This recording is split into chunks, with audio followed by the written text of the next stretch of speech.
कि रास्ते में ऐसे ही आ रहे थे तो एक बकरी हंस रही थी। कौन हंस रही है? हमने तो कभी बकरी हंसते नहीं देखा महाराज। अरे तुमको क्या मालूम पड़ेगा बकरी हंस रही है कि रो रही? वो तो संत हैं, वो तो प्राणियों की भाषा भी समझ लेते हैं, इसलिए उनको मालूम है कि बकरी हंस रही है। वो प्राणियों से भी बात करेंगे। तो हमने पूछा क्यों हंसे बेटा, क्यों हंस रही है? तो बकरी मेरे से बात करने लगी कि देखो ये कसाई मुझे ले जा रहा है, ये कसाई मुझे ले जा रहा है और खुश हो रहा है। क्या हो रहा है?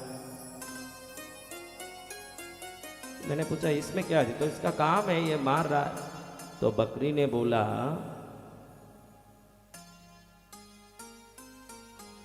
मुझे ये मार रहा है। क्या कर रहा है? मुझे ये मार रहा है। समझो, मुझे मारने से जो इसकी दुर्गति होगी उसको सोच के मैं हंस रहा हूं। बकरी बोलती, बकरी भी कसाई के दुर्गति से हंस रही है और आपको वो काटते समय रो रही लग रही है। वो रोती नहीं है, हंसती है कि जो मुझे मारता है उसकी भी गति दुर्गति है। समझ रहे हो? तो महाराज आपको जीवन में कुछ ना आए तो चले। मैं आज एक अच्छी बात बताता हूँ कि आपको पूजा नहीं आता है, सबको न जानामि पूजा न जानामि मंत्रम न जानामि भक्ति न जानामि भजनम। जरूरी नहीं कि सबको भजन पूजा आती हो। किसी प्राणी को देख के आप में दया आ गई कि ये भी मेरे जैसा एक जीव है, इसको भी जीने का अधिकार है। अगर इतना आ गया तो आपकी पूजा भगवान के चरण में सार्थक हो गई। अब भगवान स्वीकार कर लिए आपकी पूजा। दया से बड़ी कोई पूजा नहीं, शास्त्र कहता है। किससे बड़ी पूजा? कौन कौन दयावान है महाराज? अगर मांस मदिरा खाने का आदत है, पीने का आदत है तो थोड़ा इसको छोड़िए। मन जो कहता है वो मत करिए। मैं हरदम एक बात कहता हूं, ये मन का जो गठन हुआ है, ये मजा आए उस चीज को करने लायक गठन हुआ है। मन का जो कंस्ट्रक्शन जिसको बोलते हैं, मन कैसे कंस्ट्रक्ट हुआ है, आपको जो मजा आए वो आप करोगे। नहीं तो पिक्चर क्यों जाओगे, घूमने क्यों जाओगे? तो आपको सावधान रहना है कि जिसमें मजा आए वो काम नहीं, जिसमें फायदा आए वही काम मुझे जीवन में करना। मजा और फायदे में बहुत फर्क है। पिक्चर देखोगे मजा तो आएगा, फायदा क्या है आप बताओ? हाँ, कथा सुनते सुनते मन हल्का हो रहा है ना, ये फायदा है। जिसमें फायदा आए वो काम करो, फायदा आए जैसे काम कर। यहां बैठे बैठे दिल कितना हल्का हो रहा है। आप देखो, आपको एक बात बताता हूं, आप घूमने जाते हो, कौन कौन घूमने गए? घूमने गए ना, 2 दिन 3 दिन घूमने जाते हो, वापस आते ही आप थक के जाके पलंग में सो जाते हो। आप देखो, अगर आपको घूम के रिलैक्सेशन हुआ है, मन को आनंद आया है, तो आपको थकान कैसे आया? आप बताओ। कभी भी बाहर जाके पिकनिक जाके आते हो, आते ही भाई थक गए, एक दिन रेस्ट करेंगे, कल से काम में लगेंगे, बोलते हो कि नहीं? बोला, आप बोलो। अगर आप गए ही रिलैक्स करने तो आप रिलैक्स होके आना चाहिए कि थक के आना चाहिए? आज युगों से कथा सुन रहे, पंडाल में बैठे हैं, हम कथा देखने जाएं तो भी थक के आते हैं, पिक्चर जाके आते हैं भी थक गए, सो जाएं, पिक्चर देखे तो भी थक जाते हो ना 3 घंटे में। अब कथा से जा रहे हो, अरे कथा सुन के आए, थक गए, सो जाएंगे, ऐसे करते हो क्या? क्योंकि आत्मा को किस चीज से आनंद आता है वो पता है, इसलिए कथा से जाने वाला खुश होके जाता है ना, पिक्चर से आने वाला थक के आता है। दोनों में फर्क है। उसमें थक जाता है आदमी, घूम के आने वाला एकदम थकता है, अरे थक गया, सो जाए। इधर से जाओगे तो थकोगे, डबल ऊर्जा मिली होगी और पावर आ गया, राम जी मेरे साथ है। क्या तो थकान आएगा कि आनंद आएगा? बताइए महाराज। तो हम एक बात कर रहे थे, मैं आपको आज ये बात बोलने वाला था कि आप जो बैठे हो, देखो बहुत अच्छा है कि यहाँ कुर्सी नहीं लगाई और आपको नीचे बैठने मिला, बहुत फायदे में हो। आजकल घर में आप नीचे बैठते ही नहीं हो। ये जो इतने शांति से यहाँ बैठे हैं, खाना भी डाइनिंग टेबल पर। किस पर? पहले तो भी कम से कम तट्टी जाते थे तो एक इंडियन स्टाइल में जाते थे, आज भी एक सीट पर, कुर्सी पर बैठ के जाते हैं। उसमें भी वो तो उसको आप वेस्टर्न सीट बोलो, मैं तो उसको कुर्सी ही मानता हूँ, क्योंकि आप कुर्सी जैसी एक वस्तु में बैठ गए। टट्टी कुर्सी पर, खाना कुर्सी पर, नहाना भी एक स्टूल लगा के या खड़े खड़े करते हैं। या तो नीचे बैठ के तो कोई नहा नहीं रहा, या तो खड़े खड़े शवर बात लेगा, या तो कोई स्टूल पर बैठ के नहाएगा। नीचे कौन बैठ रहा है बताओ? हम नीचे बैठ के नहा रहे महाराज, ये कोई बताएं। या तो स्टूल या खड़े रहें। कोई बहुत नीचे जमीन पर बैठते हो नहाने, बहुत मुश्किल है। कोई एक आधे होंगे शायद भाग्यशाली, बाकी कोई नीचे नहीं बैठते। या तो खड़े खड़े शवर खोलते हैं, फुवारा आता है और बड़े आनंद से नहा रहे हैं, है ना। आजकल तो होटलों में देखता हूँ नल ही नहीं है, बड़े होटलों में सिर्फ शवर ही है। जो बड़े होटल में 5 स्टार में ठहरे हों वहाँ नीचे नल ही नहीं है नहाने का, एक शवर ही है, उसी में से नहाना।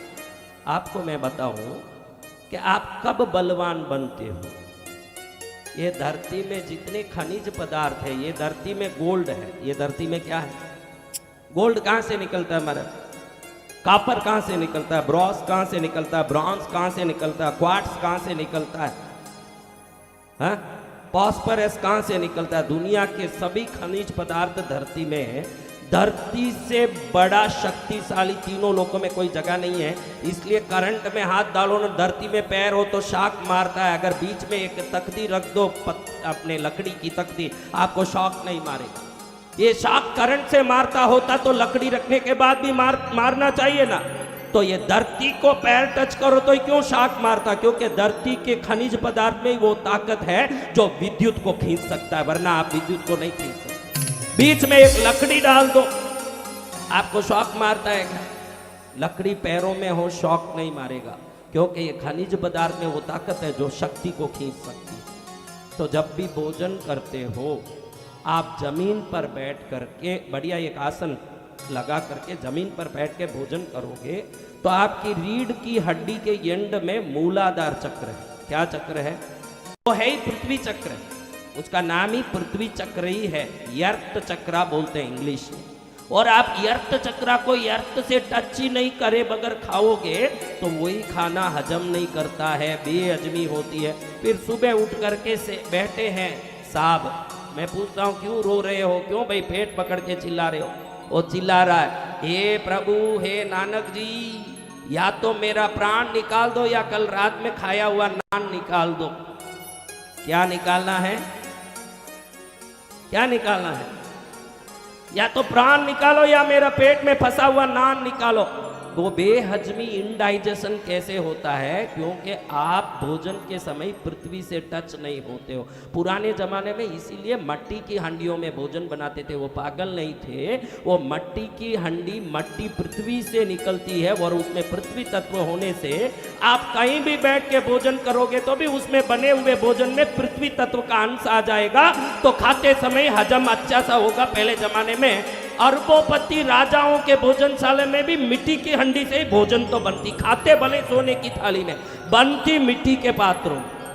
आजकल आप स्टील में बनाते हो, आपके हर बर्तन स्टील के हैं, और स्टील के बर्तन में खा के शक्ति कहाँ से आएगी?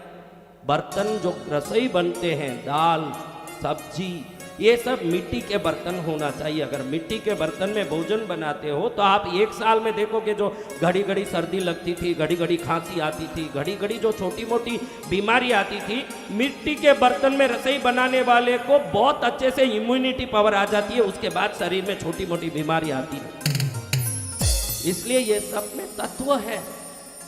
और नीचे आज आपको जबरदस्ती बैठाया गया, नहीं तो आप जल्दी बैठने वाले नहीं। दुकान में कहाँ बैठते हो महाराज? ऑफिस में किस में बैठते हो? टीवी कैस पर बैठ के देखते हो? सोफा, टीवी किस पर? और जितना नरम हो हम इतने खुश होते कि नरम अच्छा सा बढ़िया सोफा। जितना नरम है इतना बीमारी करता है ना, जितना सख्त है, जितना कड़क है, आपके नीचे के चक्रों को उतना दबाता है। ये कड़क जमीन है ना, इस पर बैठो तो नीचे की चीजें दबती है, तो अक्कू पंचर होता है, अक्कू प्रेशर होता है, तो जितने खून की नलियां रुकी हुई है सब चालू हो जाती है। कथा सुन के जाओगे तो देखोगे कि 25 बीमारी मिट गई बैठने मात्र से, क्योंकि अच्छे से अक्कू प्रेशर हो रहा है। क्या हो रहा है? और कहीं भी नीचे नहीं बैठ पाओगे। नेता लोग जो अभी आजकल कार्यक्रम करते हैं पहले से ही कुर्सी डाल के करते हैं, उधर भी कुर्सियां, क्योंकि भीड़ ही पैसा दे के बुलाए, उनको नीचे काम होता है। जो भीड़ पैसा लेके आ रही है उसको पूरी व्यवस्था करनी पड़े। आज भी एक ही जगह भीड़ फोकट में आ रही है, वो भगवान का नाम लेने वाला पंडाली है, वहीं सब फ्री में आ रहे हैं। तो महाराज, मैंने आपको बताया कि पृथ्वी तत्व में बल ज्यादा है। आपने यंत्रों को देखा होगा, आपने कोई घर में यंत्र पूजा करते हो क्या? कोई यंत्र रखा हुआ है क्या आपके घर में? हाथ ऊंचा करो, किसके घर में यंत्र? भाई काफी लोग तो यंत्र भी नहीं रखते हैं। चलो उसका महिमा उनको मालूम नहीं है, मैं समझा दूंगा तो वो भी रख देंगे। मालूम पड़े तो क्यों नहीं रखे महाराज? देखो, हम यंत्र देखेंगे तो उसमें एक चीज देखेंगे कि वो यंत्र के बीच में अंदर छोटा हो या बड़ा, हमारे ये कंधे की तरह एक लकीर जरूर होगा। उस ऐसे गला निकाल दो, अपना सिर निकाल दो, तो फिर एक सीधा लाइन बनता है ना। फिर नीचे पेशाब की जगह तक जाओ तो वो लाइन ऐसे बनेगा। यहाँ पेशाब की जगह है समझो, तो वो ऐसे बनेगा, है ना, ये त्रिकोण। अब सिर से लेकर के आपके पैर तक जाओ ऐसे, तो ये सिर समझ लो। ये देखो, सिर से लेके पैर तक बैठे हो, वो कंधे से लेके पेशाब की जगह तक गिनो, तो ये हर यंत्र के बीच में ऐसा एक षटकोण होगा। हर दुनिया के कोई भी यंत्र बने वो षटकोण, इसके बीच में जो देवता का आपने यंत्र लिया जरूर उनका नाम लिखा होगा। लक्ष्मी नारायण, शंकर जी, पार्श्वनाथ, पद्मावती, कोई भी नाम बीच में उनका नाम होगा। ये क्या दर्शाता है? ये मनुष्य शरीर ही मंदिर है, हृदय में ही भगवान बैठे हैं। अपने शरीर का ही ये चित्र है और इसमें अंदर नाम लिखा। ये एक बात फिजिकल अनाटमी से कनेक्टेड है, हमारे शरीर की जो रचना है उससे कनेक्टेड है। हमारा शरीर देखो, इधर कंधे से नीचे पेशाब की जगह तक ऐसे आता है, ये तो मान लिया आपने। सिर से पैर तक ऐसे आता है, बीच में ये जगह हमारा हृदय है, तो इधर हम भगवान का नाम लिखते हैं। यही एक बात मान लो। अब ये जो सनातन धर्म की परंपरा के अनुसार मानोगे तो 3 शक्तियां सृष्टि, स्थिति और संहार करती है। वो कौन सी नाम की शक्ति? सृष्टि कौन करता है? बोलो जोर से। स्थिति कौन करता है? संहार कौन करते हैं? बोलो जोर से। और 3 उनकी शक्तियां हैं। ये 3 शक्तियां जो सृष्टि, स्थिति, संहार करते हैं, इनकी 3 शक्तियां हैं, जिसको आप सरस्वती, लक्ष्मी और पार्वती कहते हो। ये तीनों 3 काम करते हैं। पार्वती शक्ति देती है, लक्ष्मी समृद्धि देती है, सरस्वती ज्ञान देती है। 3 लोगों की 3 शक्तियां। तो आप देखोगे कि ऊपर की 3 शक्तियां 3 पुरुष शक्तियां और नीचे की 3 शक्तियां 3 स्त्री शक्तियां हैं। इससे वो यंत्र बनता है। यानी ये 6 के आधार पर ही सब बनता है। अभी देखो, आपको निकोला टेस्ला का एक सिद्धांत सुनाता हूँ। निकोला टेस्ला का सिद्धांत है 369।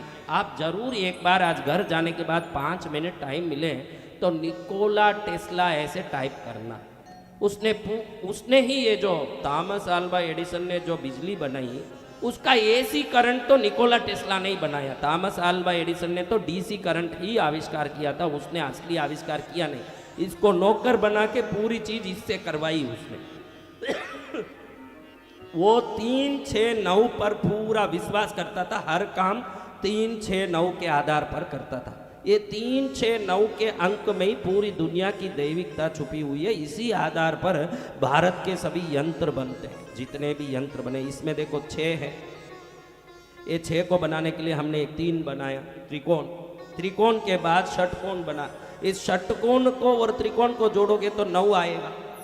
तो ये 369 के वो कुछ भी करता था, तो 369 से आप निकोला टेस्ला का आप जरूर एक बार तो भी आप वीडियो देखना कि आप 3, 6, 9 का अगर बराबर रहस्य समझ लोगे तो जो काम करने जाओगे उसी में सफल हो जाओगे, क्योंकि पूरी दुनिया इसी नंबर से चलती है। कैसे बोलो तो आप कभी नारंगी छोल के देखिएगा, नारंगी छोल के देखिए तो जो नंबर वो बोलते हैं 1 + 1 2 है ना, 2 + 1 3 है ना।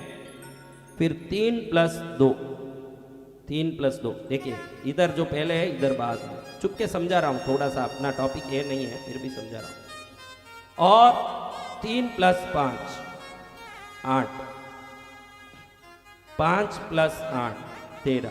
अब दुनिया का कोई भी फूल देखिएगा, कोई भी फल देखिएगा, उसको छोलिए, आप उसको छोलिए, छोल के गिनिए, इसमें जो मिस हुए जो नंबर, जैसे 4, आप 4 पांखुड़ी का फूल बहुत रेयरली कभी उग गया तो देख सकते हैं, बाकी आप 5 पांखुड़ी का ही फूल देख सकते हैं, 8 पांखुड़ी के ही फूल देख सकते हैं। ये नंबर को मात्र नंबर मत मानिए, पूरे ब्रह्मांड की जितनी सृष्टि की चीजें हैं इन्हीं नंबर पर चलते हैं। ये नंबर नहीं हो उस संख्या में कोई चीज बनता ही नहीं है दुनिया में, उसी नंबर में सब चीज बनते हैं।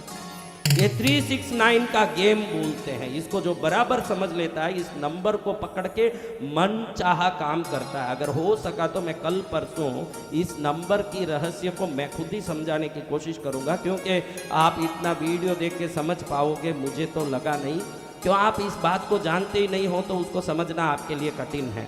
लेकिन पूरा जीवन इन नंबरों पर हमारा चलता है। मैं आपके हर जीवन की घटना को इस नंबर से जोड़ के बता सकता हूँ, भले आपके घर में कोई दुखद घटना हो, सुखद घटना हो।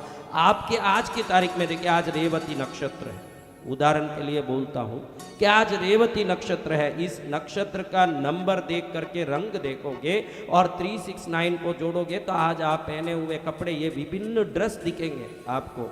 लेकिन उनके राशि से नक्षत्र वो नंबर चेक करोगे तो आज पहना हुआ कपड़ा और आज वो जिस व्यवस्था में यहाँ पहुंचे हैं बराबर उस नक्षत्र से जुड़ा होगा, इसलिए ये विविधता है, गारंटी है। आप वो समझ नहीं पाओ। पूरी धरती कोई बना बनाया सिस्टम से चलता है, हम उसको जानते नहीं। आप वार्डरोब से कपड़ा निकाल के आज ये पहन ले, आज वो कर ले, अरे आज मैंने ये सिलेक्ट किया, बहुत अच्छी लग रही हूँ ना, बहुत शानदार लग रही हूँ ना, ऐसे सब बोलते हो। आपका सिलेक्शन नहीं है, वो नक्षत्र आपके दिमाग को वहां पहुंचा के उस चीज को पकड़वाता है जो वो चाहता है। जब आप समझ लोगे कि मैं कठपुतली हूं, स्वतंत्र नहीं हूं, तो फिर सच्ची स्वतंत्रता आपके जीवन में प्रकट होगी। जब तक आप मैं स्वतंत्र हूं सोचो, बंधन में रहोगे, और बंधे रहोगे तो स्वतंत्र हो जाओगे। अध्यात्म का रहस्य यही है कि बंधा हुआ स्वतंत्र है ना, स्वतंत्र है वो बंधा हुआ है। यही समझ रहे हो ना, अध्यात्म का ये रहस्य। तो आप इसको समझे। अब मैं ये बात कर रहा था आपको 3 देव और 3 देवियों की। किन की बात कर रहा था? अब देखो देवियों का काम कैसा है, देवों का काम कैसा है। अभी सृष्टि करना कंपलसरी है ब्रह्मा के लिए, क्या ऑप्शन है भाई बताओ?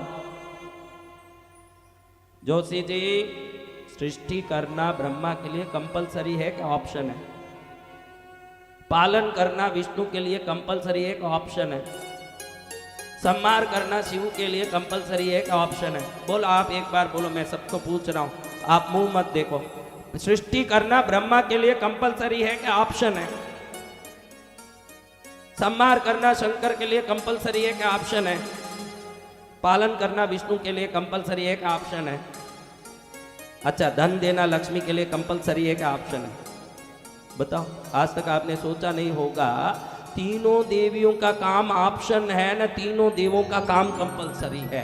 इसलिए देवी भागवत सुनना जरूरी है। जो कंपलसरी है वो जो करना वो करके ही रहेगा, ऑप्शन है वो भजन करो तो ही मिलेगा, इसलिए देवी भागवत सुनना बहुत बड़ा रहस्य है। ये आज तक कोई कथा पंडाल में नहीं सुना होगा कि देवी का ही भागवत क्या सुनना। संहार करना होगा तब रावण को भी शिव बचा नहीं पाएंगे, पालन करना होगा तो प्रहलाद को भी हिरण्यकश्यप मार नहीं पाएगा, और प्रकट करना होगा तो मार्कंडेय जी प्रकट होके ही रहेंगे। उसमें ब्रह्मा विष्णु महेश को आप पकड़ने की जरूरत नहीं है। जिस समय पालन करना हुआ तब तो अपने आप प्रहलाद जी का पालन हो गया कि कोई मार सका उसका बाप? तो जिसको मार नहीं सकते उसको कौन मार सकता है? जिसको बचा नहीं सकते रावण को, वो कितना शिव तांडव की रचना करके भी कहां बच पाएगा? और जिन मार्कंडेय जी को जन्म लेना ही था तो उनको बगैर जन्म लिए कौन रोक सकता है? ये तीनों घटना बताती है कि जिसको जन्मना है उसको ब्रह्मा का काम नहीं, जिसका पालन होना उसको विष्णु का काम नहीं है, और जिसको मरना है संहार करता शिव, उनका ही खास भगत रावण, उसको राम ने मारा। तो संहार किए बगैर भी किसी का संहार होगा, क्योंकि वो कंपलसरी है। क्या है? और सरस्वती ज्ञान देना कोई कंपलसरी नहीं है, ध्यान रखना कि सब अगर कंपलसरी होता, सब मरते हैं, हम सब जन्मते हैं, ये कंपलसरी है कि सब ज्ञानी हैं, ये कंपलसरी है? बताओ। तो सनातन धर्म में बहुत सोच समझ के चीजों को रखा है। ज्ञान सब में होगा जरूरत नहीं है, सरस्वती की जो आराधना करेगा उसमें ज्ञान है। लक्ष्मी सब में होगा जरूरत नहीं है, लक्ष्मी की भजन लक्ष्मी देगी। पार्वती की सेवा करें वो शक्तिमान होगा। लेकिन मरना संहार हमारा एक दिन गारंटी है कि कोई उसमें छूट फूट है? बताओ महाराज। तो तीनों देवता कंपलसरी काम करते हैं ना, तीनों देवी ऑप्शन वाली काम करती है। और ऑप्शन वाली चीजें आपको चाहिए, क्या चीजें? ये तीनों चीजें बहुत आवश्यक है। धन हो, शक्ति नहीं हो, भाई आप बहुत बड़ा पैसा वाला है, कार भी, जो बुरुने सुल्तान के बारे में सुना हो, उसका कार भी गोल्डन का है। फिलहाल में किडनी का डायलिसिस करा रहा है, अभी तेरा कार गोल्डन का, गोल्ड का कार है, लेकिन तू किडनी डायलिसिस में सो रहा है, तो गोल्ड कार किसी काम का है महाराज? बोलो। तो अब धन है, शक्ति नहीं है, कोई काम आएगा? शक्ति और धन है लेकिन ज्ञान नहीं है, मूर्ख है, महामूर्ख, उसको वो धन का कोई आनंद आएगा? ये एक से दूसरी देवी अभिन्न है। आप कोई भी धन को खाली पकड़ के बैठोगे, मैंने अरबों पतियों के घर में संकट बहुत देखे, बहुत बड़ा पैसा वाला है, गुप्त रूप से कृष्णगिरी आता गुरुदेव से मिलना। वो लोग बोलते हैं कि महाराज किसी को आज भी अलग से मिलते नहीं है, उनका स्वभाव नहीं किसी को मिलते हैं, पंडाल में ही मिलते हैं, दर्शन करना वहीं करो, अलग से किसी से बात नहीं। अरे हमको बात करना है। फिर हमारे शिष्य पूछते हैं क्या तकलीफ है, क्या परेशानी? नहीं, बेटा थोड़ा बाहर शराबी बन के घूम रहा है, तो बहू का दूसरे के साथ संपर्क हो गया, वो भी अलग आदमी के साथ घूम रही है, मेरी पत्नी भी कहने में नहीं है, खूब धन है, क्या करूं, मेरे घर में शांति नहीं है। पत्नी औरत को दूसरे आदमी को रखी हुई है, बहू दूसरे आदमी को रखी हुई है, बेटा कहीं दूसरे कनेक्शन में पड़ा। इस बाप का धन कोई खुशी देगा महाराज? तो मात्र धन मांगने मत जाइए, घर में शांति और सब लोगों की प्रेम एकता भी मांगिए। धन बहुत चाहिए, धन बहुत चाहिए। एटीएम के वॉचमैन भी धन के बाहर बैठा है, मौज नहीं ले पाएगा। कहीं आप बहुत पाके एटीएम के वॉचमैन न बन जाओ, खाली धन के वॉचमैन जैसे बैठ करके उसका ध्यान देने कि भाई बहुत धन है, हम उसको ध्यान देने वाले।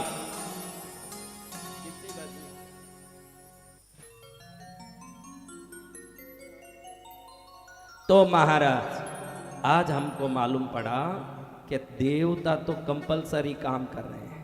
क्या काम कर रहे हैं? आप कब जन्म लेना कंपलसरी है कि नहीं? लेकिन आज भी आप सरस्वती की साधना करो, कल सुबह ज्ञानी बनोगे, ये गारंटी है कि नहीं? लेकिन ऐसे पढ़े पढ़े ज्ञानी बनोगे, इसका कोई गारंटी है? आप बोलोगे स्कूल में कॉलेज में भी तो हम ज्ञानी बनते हैं। उस क्या स्कूल कॉलेज में जो पढ़ाया जाता है ना ज्ञान, उस ज्ञान के पीछे सरस्वती की ही शक्ति है, वही तो ज्ञान दे रही है। वो हर जगह वही बैठी है जो ज्ञान दे रही है। तो आप समझ लो कि ये देवी भागवत को क्यों सुनना है।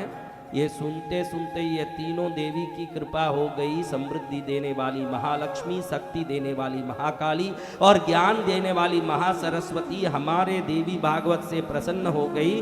तो जिस ऑप्शन को पाने के लिए तरस रहे वो कौन बनेगा करोड़पति का अंतिम ऑप्शन बटन की तरह ये हमारा कथा का ऑप्शन है। अगर ये सही बटन दब गया, आपको भी ज्ञान गुण शक्तिवान बनने से कोई नहीं रोक सकेगा। आप भी कल्याण के पात्र बन जाओ, है कि नहीं? बोल महाराज। तो चलो आज हम कुछ सुनने बैठे हैं, तो सबसे पहले ये त्रिगुणात्मक शक्ति के बारे में 5 मिनट समझें, फिर हम यज्ञ पूजा में। मैं कल देख रहा था कि यहाँ के लोगों को यज्ञ के बारे में समझ नहीं है। इतना मैं कैसे समझ लिया?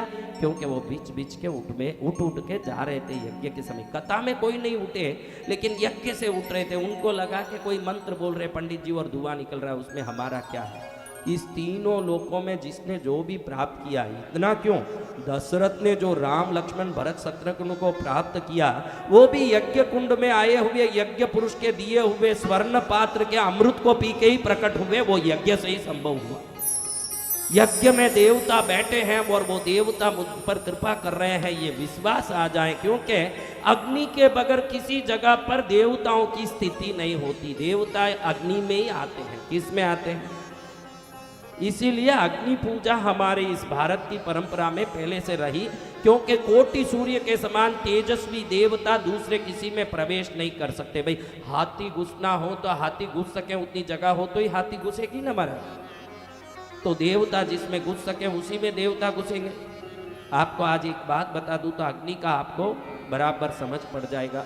मैंने कल ही आपको पूछा, आज वो बता दूं मैं कि दीपक क्यों करते हैं। बोलो दीपक क्यों करते हैं महाराज?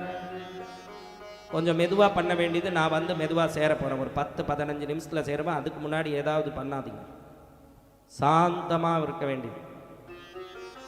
तो महाराज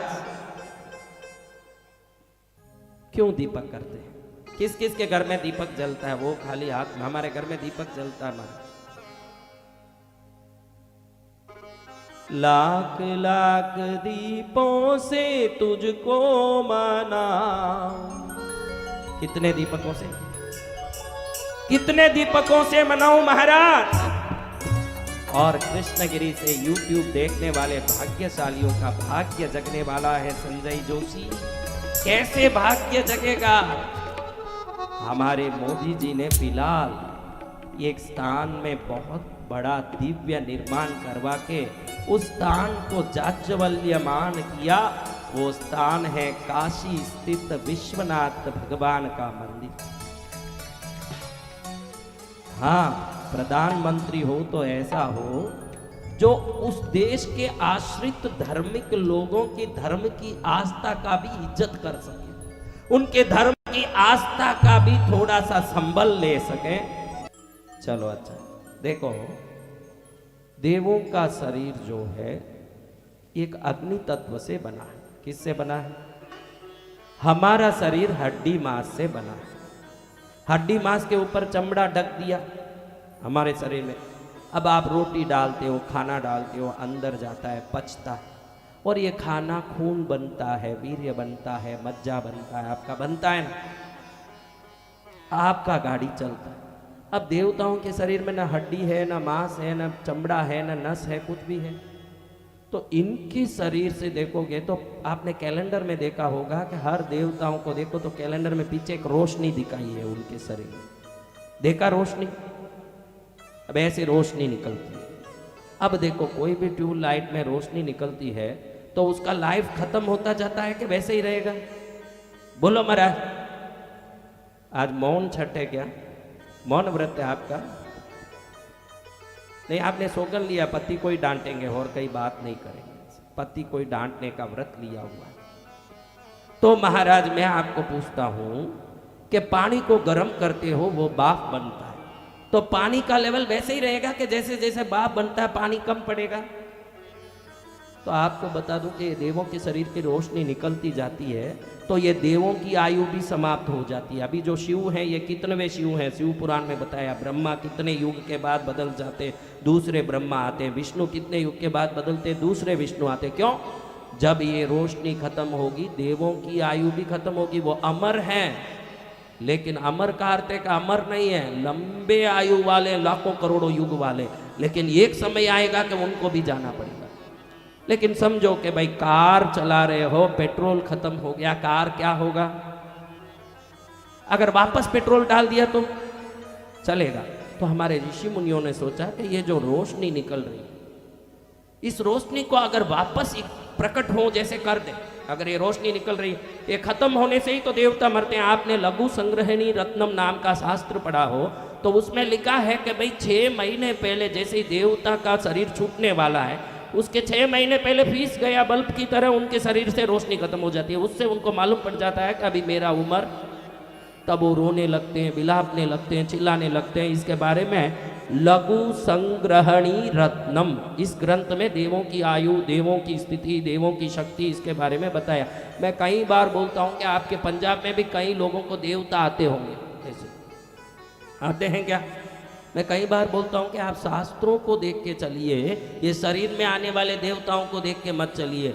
जिन देवताओं को पाने के लिए हिमालय पर्वत में लंगोट खोल के ठंड में -30 डिग्री में बैठ के जो साधु तपस्या कर रहे हैं, वो मूर्ख है क्या जो आपके शरीर में ऐसे ही फोकट में आके अगर नाच सकते हो तो फिर उनको हिमालय जाके काई की साधना करनी भाई? इसके तो शरीर में आ गई, और शरीर में आते ही सीधा अपनी सासू को ही बुलाएगी, जो शरीर वाली सासू। हाँ, अभी पद्मावती की कौन सी सासू है जो उसको बुलाएगी? इसके पद्मावती आ गई और अपनी सासू को बुलाए। किसको बुलाए? सासू कौन? शरीर वाली की सासू, पद्मावती की नहीं। और शरीर वाली की सासू को बुला के, तू मेरी भक्त को बहुत परेशान कर रही है, मेरे भक्त तेरे कारण बहुत परेशान हो रही है, ध्यान रखना, ऐसे करोगी तो एक दिन खून की उल्टी निकालोगी मेरी ताकत से। नहीं माता जी, गलती हो गई, आगे से नहीं करूंगी। ये सास को धमकाने वाली पद्मावती है, असली पद्मावती नहीं। तो किसी के शरीर में आने वाली पद्मावती और भैरवों के पीछे पड़ो मत। जाओ अपने गांव में जो मंदिर है, उधर जो देवता हैं उनके चरण में सिर टेको, तुम्हारा कल्याण होगा। ये शरीरधारी देवता को क्या मानने बैठे हो? जिस शरीर में पेशाब टट्टी निकलता है उस शरीर में क्या देवता आएंगे? ये इसलिए बोलता हूं कि देवों का शरीर इतना अग्नि कणों से बना है। वो बताते हैं कि 1,80,00,000 सूर्य को इकट्ठा करो तो वो जो एक कण बनता है वो पद्मावती के चरण के नख में घुसता है तो कितना तेजस्वी होगा। उसमें वो कोई मनुष्य शरीर में घुसे तो क्या होगा? वो शरीर एक क्षण में क्या होगा? फिर ये सब क्या आते हैं महाराज? कई औरतें ढोंग नहीं करती है, आते जरूर हैं, लेकिन वो सब निम्न जाति के पिशाच, यक्ष योनि के, भूत प्रेत बेताल हैं, देवता नहीं। लेकिन मैं बोलूँ कि मैं भूत आया हूँ तो आप मेरी पूजा करोगे? इसलिए वो बोले कि मैं भैरू आया, मैं पद्मावती आया। काफ़ी लोग ढोंग नहीं करते, लेकिन गलत चीज़ें उनमें घुस के देवताओं की नाम लेती है। इसलिए आपको तो अपने गांव में जो देवता हैं, जो मंदिर बना है, उधर जाके चरण में सिर टेक के बोलो कि हे सर्वव्याप्त ईश्वर, आप सर्वव्याप्त हो, फिर भी हम बैंक में सब जगह पैसा हो तो भी हम बैंक में जाके पैसे का ट्रांजैक्शन करते हैं, वैसे ही आप सर्वव्याप्त हो, फिर भी मैं आप जहां हो इस बैंक को ढूंढ के आया हूं, आपके चरण को पकड़ने आया, आपको मेरा नमन। उधर जाओ। फिर ऋषि मुनियों ने देखा कि ये रोशनी को कैसे भी करके बचा दें तो आदियों का आयु भी बच जाएगा। जैसे आप दवाइयों से अपना शरीर के बीमारी से मुक्त हो जाते हो, अगर दवाई नहीं लो तो मरना संभव है, लो तो उपाय है। तो उपाय ढूंढा ऋषि मुनियों ने, देखा कि ये अग्नि का शरीर है, बहुत कोशिश किया, कोई भी उपाय काम नहीं किया। फिर एक दिन ऐसा हुआ कि एक देवता वहां खड़े थे, ऋषि मुनि के पास बात करते। उस समय ये रसोई बना रहे थे ऋषि मुनि की पत्नी। वो कढ़ाई में कोई घी डालने जा रही थी, वो घी भूल से अग्नि पर गिर गया, कढ़ाई में गिरते बदल।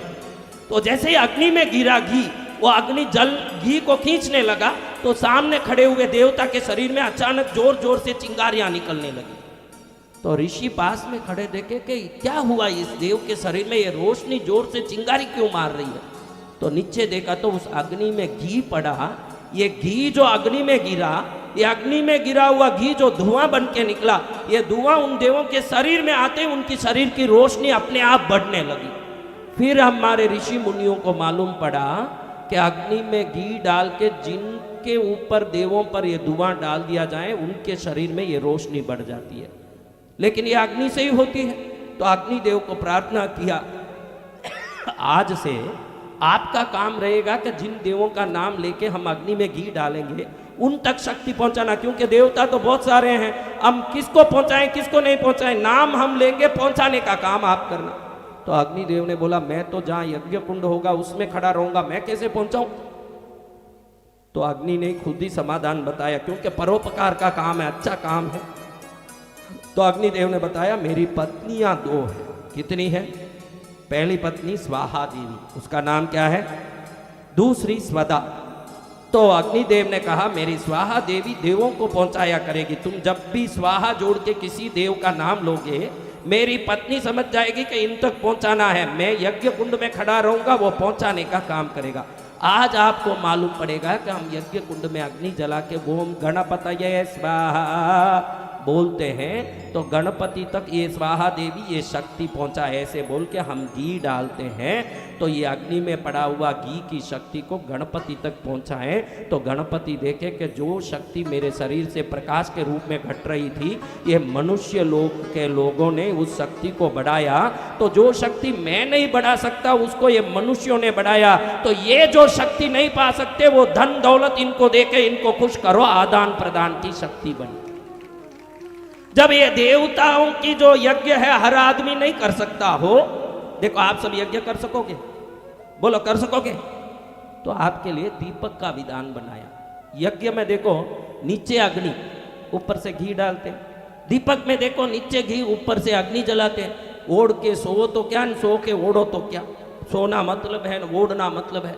इसमें अग्नि के ऊपर घी डालते हैं, उसमें पहले घी भर के ऊपर अग्नि जला देते हैं। दोनों में एक ही है कि अग्नि से घी खाली होना। आप जिस फोटो के सामने वो दीपक रखते हो, घी जैसे जैसे खाली होता है वो उन देवों के शरीर में शक्ति बनता है। तो आपके कुल देवी, आपके देवता जिनको दिया जलाया, वो देखते हैं कि इन्होंने मेरे शरीर में प्रकाश बढ़ने के लिए घी का दिया जला के अग्नि से जोड़ के मुझे शक्ति दिया, तो इनके घर में जो कमी है उसको पूरा करने का आशीर्वाद मैं दूं।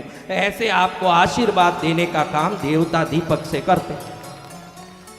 तो आज से कोई पूछे कि दीपक क्यों करते हैं, हमको मालूम नहीं है महाराज। हमको मालूम है महाराज कि देवताओं के जो शरीर में शक्ति बनती है ये दीपक से बनती है, और हम दीपक जला के उनको शक्ति देते हैं। वो हमारे जीवन में जो कमी है उसको बढ़ने की शक्ति देते हैं। ये आदान प्रदान की ताकत मात्र दीपक से आता है। इसलिए घर घर में दीपक जलना है। मोमबत्ती जलाने से कुछ नहीं होगा।